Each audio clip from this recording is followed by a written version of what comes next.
আসসালামু আলাইকুম প্রিয় অষ্টম শ্রেণীর শিক্ষার্থীবৃন্দ, আশা করি সবাই ভালো আছো।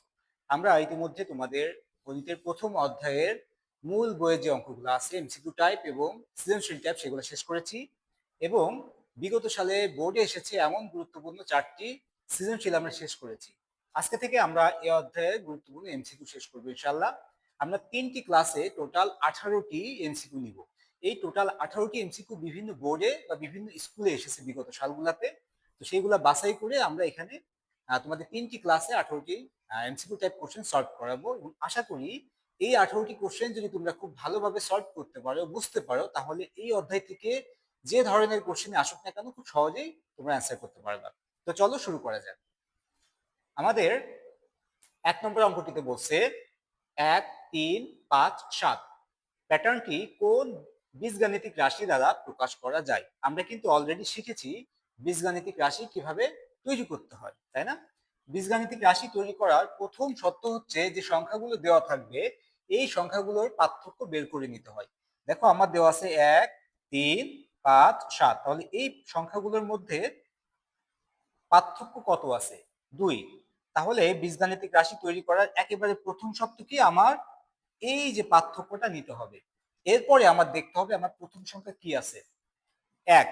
তাহলে আমি নিয়েছি 2, যেহেতু পার্থক্য 2, আমার যদি 1 বানাতে হয় তাহলে এই 2 এর সাথে যোগ করতে হবে নাকি বিয়োগ করতে হবে? আমরা দেখতেছি যে বিয়োগ করতে হবে। কত বিয়োগ করতে হবে? 1 বিয়োগ করতে হবে। তাহলে 2 থেকে 1 বিয়োগ করলে আমি প্রথমটা পেয়ে গেলাম। এখন আমার কাজ কি, আমি যে পার্থক্যটা নিয়েছিলাম এই পার্থক্যর সাথে একটা চলক বসাই দিতে হবে। এটাই হচ্ছে এই যে প্যাটার্ন, এই প্যাটার্নের বীজগাণিতিক রাশি। তাহলে দেখো আমাদের অ্যান্সারটা কোথায় আছে, আমরা দেখতেছি আমাদের অ্যান্সারটা আছে গ নম্বরে। আশা করি বুঝতে পেরেছো। এখন এখানে এই প্যাটার্নটা ছাড়া যদি অন্য কোনো প্যাটার্ন দিত, একইভাবে সলভ করতে হতো। যে এখানে পার্থক্যটা বের করতে হতো, ওই পার্থক্যটা নিতে হতো, তারপরে পার্থক্যটা থেকে এই প্রথম সংখ্যা বানাইতে গেলে ওই পার্থক্যর সাথে যদি কোনো কিছু যোগ করা লাগতো যোগ করতে হতো, যদি কোনো কিছু বিয়োগ করা লাগতো বিয়োগ করতে হতো। তারপরে ওই পার্থক্যর সাথে একটা চলক বসাই দিলে বীজগাণিতিক রাশিটা হয়ে যেত। ওকে, তাহলে এখন আমরা দেখি আমাদের 2 নম্বরে কি বলছে। আমাদের 2 এ বলছে নিচের কোন সংখ্যাগুলো ফিবোনাক্কি সংখ্যা। ফিবোনাক্কি সংখ্যার ক্ষেত্রে আমরা জানি যে ফিবোনাক্কি সংখ্যা সবসময় 0 থেকে শুরু হয় এবং 0, 1, প্রথম দুইটি সংখ্যা হবে কি 0, 1, এবং এই প্রথম এই দুইটি সংখ্যা যোগ করলে তৃতীয় সংখ্যা পাওয়া যাবে। আবার দ্বিতীয় এবং তৃতীয় সংখ্যা যোগ করলে চতুর্থ সংখ্যা পাওয়া যাবে।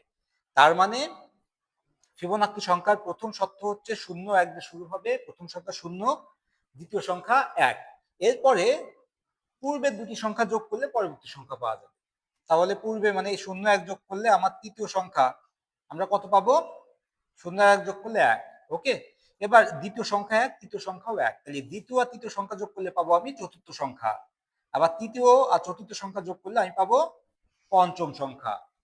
তাহলে পূর্ববর্তী দুইটি সংখ্যার যোগফল পরবর্তী সংখ্যা, এটাকে বলা হচ্ছে ফিবোনাক্কি সংখ্যা। তাহলে দেখো এখানে আমাদের অপশনে যে অপশনগুলো দিয়েছে ক খ গ ঘ, প্রত্যেকটি সংখ্যাই কিন্তু 0 দিয়ে শুরু হয়েছে। আচ্ছা 0, 1, আমি বলছি কি ফিবোনাক্কি সংখ্যা হবে 0 এবং 1, প্রথম 0 হবে তারপরেরটাই 1 হবে। তাহলে এই দুটো আগেই কাটা, কারণ এদের প্রথম 0 দিয়ে শুরু হয়েছে কিন্তু দ্বিতীয় সংখ্যা 1 নাই। ওকে, এর ক্ষেত্রে কিন্তু দেখো 0 দিয়ে শুরু হয়েছে এবং দ্বিতীয় সংখ্যা 1 আছে। এবার দ্বিতীয় শর্ত কি, 0 আর 1 যোগ করলে পরের সংখ্যা পাবো আমি। 0 আর 1 যোগ করলে 1, এই দেখো পরের সংখ্যা পাইছি। গ এর ক্ষেত্রে 0 আর 1 যোগ করলে 1 হতো, এটা হচ্ছে 2। তাহলে গ কাটা, আমরা অ্যান্সার পেয়ে গেলাম কি ক, ফিবোনাক্কি সংখ্যা। এখন এখান থেকে কোশ্চেনটা একটু অন্যরকম আসতে পারে।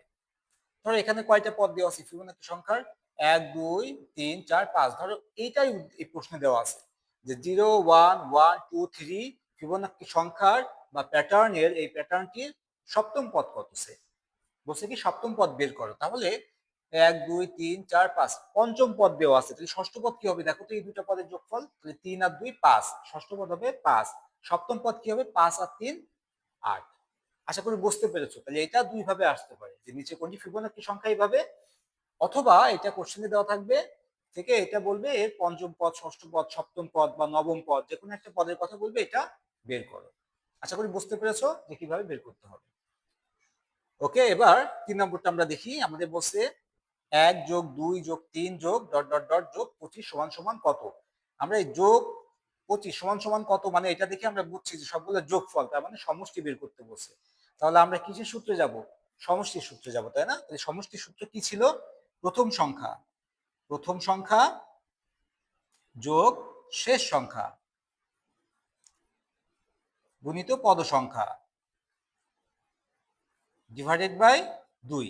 তাহলে দেখো এখানে যদি আমি মান বসাই, প্রথম সংখ্যা কি আছে? 1 যোগ শেষ সংখ্যা কত আছে? 25।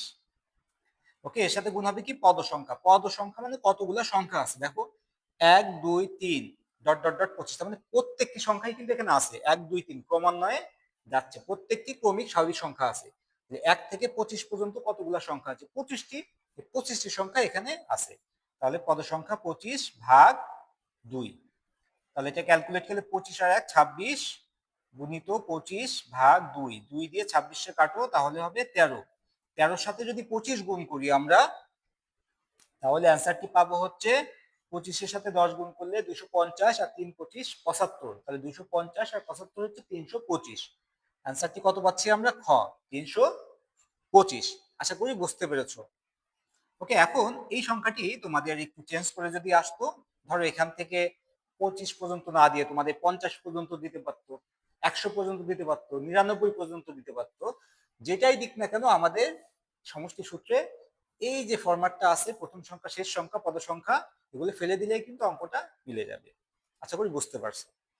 এখন যদি এটা ক্রমিক সংখ্যা না হতো, ধরো এখানে বলছে 1 থেকে 25 পর্যন্ত বিজোড় সংখ্যার সমষ্টি নির্ণয় করো। 1 থেকে 25 পর্যন্ত বিজোড় সংখ্যা যদি অঙ্কটা আসতো, তাহলে দেখো আমাদের প্রথম সংখ্যা 1, শেষ সংখ্যা 25 পাইছি। পদ সংখ্যা কিন্তু আর 25 হবে না, কারণ বলছে 1 থেকে 25 পর্যন্ত বিজোড় সংখ্যা। তাহলে 1 থেকে 25 পর্যন্ত বিজোড় সংখ্যা কয়টি আছে? 1 3 5 7 9 11 13 15 17 19 21 23 25, কারণ 13টি। তখন পদ সংখ্যা হয়ে যেত কত? 13, আর ডিভাইডেড বাই 2 তো আছেই। এবার এটা ক্যালকুলেট করলে যা হবে সেটাই অ্যান্সার। অথবা যদি বলতো 1 থেকে 30 পর্যন্ত জোড় সংখ্যার সমষ্টি কত, সেম ভাবে আমরা অঙ্কটা করতাম। প্রথম সংখ্যা শেষ সংখ্যা আর পদ সংখ্যাটা আমরা, যেহেতু জোড় সংখ্যা, তাহলে 2 4 6 8 এইভাবে 30 পর্যন্ত দেখতাম কতগুলো সংখ্যা আছে। তাহলে আশা করি তোমরা বুঝতে পেরেছো, এবং এখান থেকে সমষ্টি যে অঙ্কটাই আসুক তোমরা ইনশাল্লাহ পারবে এখন থেকে। ওকে, এখন আমরা দেখি 4 নম্বরটা আমাদের কি বলছে। আমাদের 4 নম্বর কোশ্চেনটা দেওয়া আছে 0 1 4 9 16, প্যাটার্নটি ষষ্ঠ পদ কত? তাহলে প্যাটার্নটি দেওয়া আছে হচ্ছে 0 1 4 9 16। দেখো 1 2 3 4 5, 5টি পদ দেওয়া আছে অলরেডি, ষষ্ঠ পদ, মানে শুধু এর পরের পদটা বের করলে আমাদের অ্যান্সার হয়ে যাবে। কিভাবে আমরা করতে পারি? দেখো তো এর ডিসটেন্সটা কত আছে? 1, এর ডিসটেন্সটা কত আছে? 3, এর ডিসটেন্স 5, এর ডিসটেন্স 7। তাহলে আমরা দেখতেছি যে ডিসটেন্সটা প্রতিবার 2 2 2 2 করে বৃদ্ধি পাচ্ছে। তাহলে 16-র সাথে পরবর্তী সংখ্যার ডিসটেন্সটা কত হবে? 9। তাহলে 16 আর 9 যোগ করলে কত হয়? 25। তাহলে আমরা কিন্তু সহজে বুঝতে পারলাম যে অ্যান্সার কোনটা হবে? 25, তার মানে ঘ।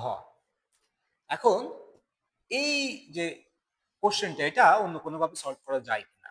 হ্যাঁ, অন্য অন্য আরেকটা ভাবে সলভ করা যেতে পারে এটা, সেটা হচ্ছে যেহেতু শূন্য আছে, তাহলে আমরা ধরো প্রথম সংখ্যা নিলাম, প্রথম সংখ্যা নিলাম, প্রথম পদ 1।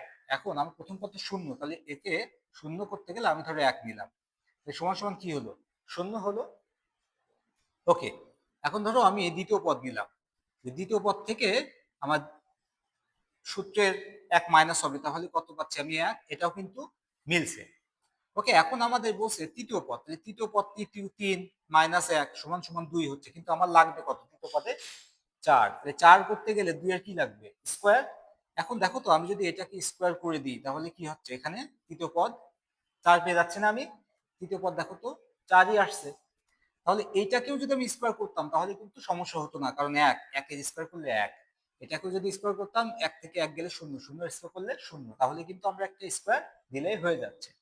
ওকে, আমরা যদি এখন চতুর্থ পদ বের করি, তাহলে 4 মাইনাস 1 স্কোয়ার, তাহলে 4 থেকে 1 গেলে 3, 3 এর স্কোয়ার 9। দেখো চতুর্থ পদ 9ই আছে। আমরা যদি পঞ্চম পদ বের করি, তাহলে 5 মাইনাস 1 স্কোয়ার, তাহলে 5 থেকে 1 গেলে 4, 4 এর স্কোয়ার করলে 16। দেখো 16।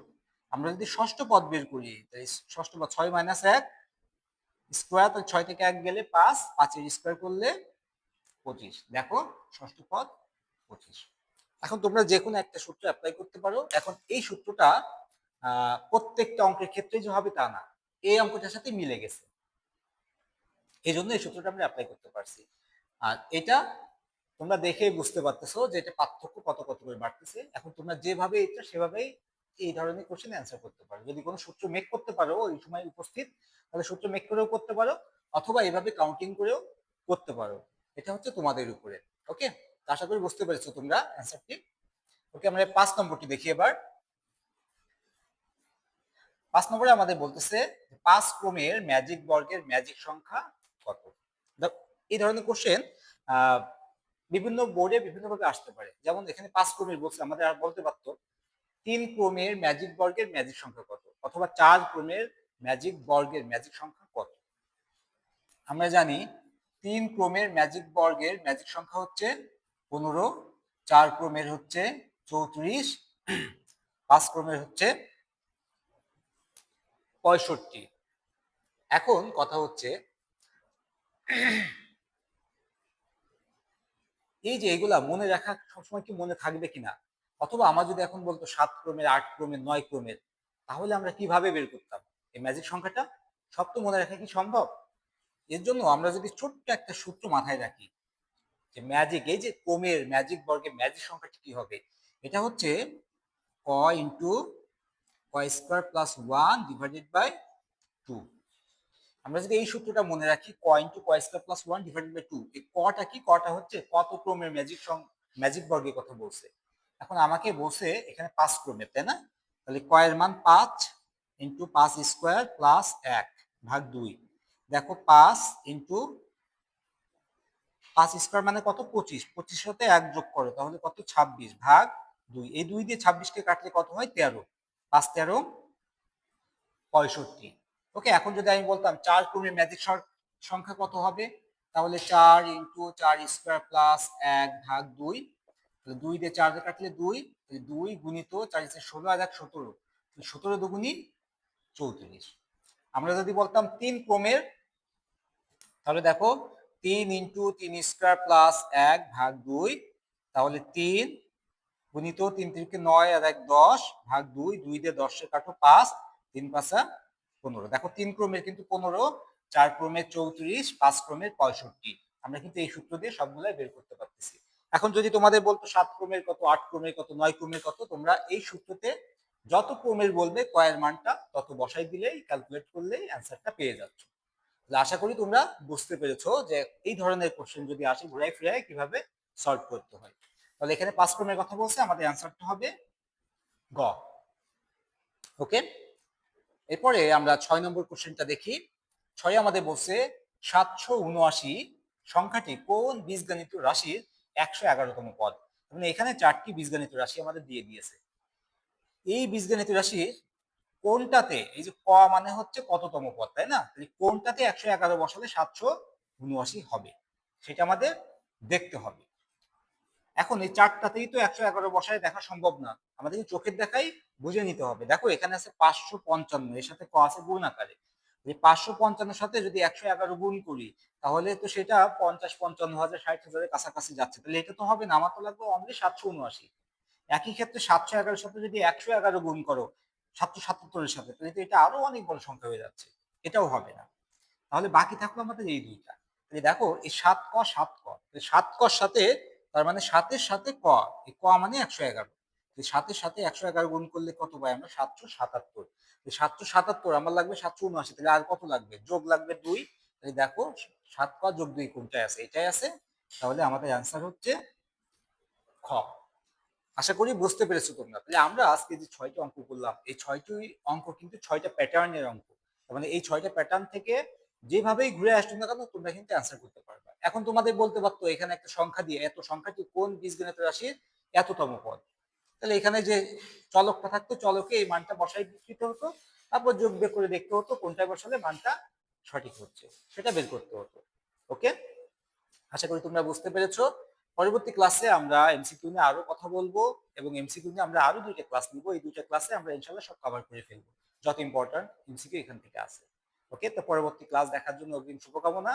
ভালো থেকো সবাই, আল্লাহ হাফেজ।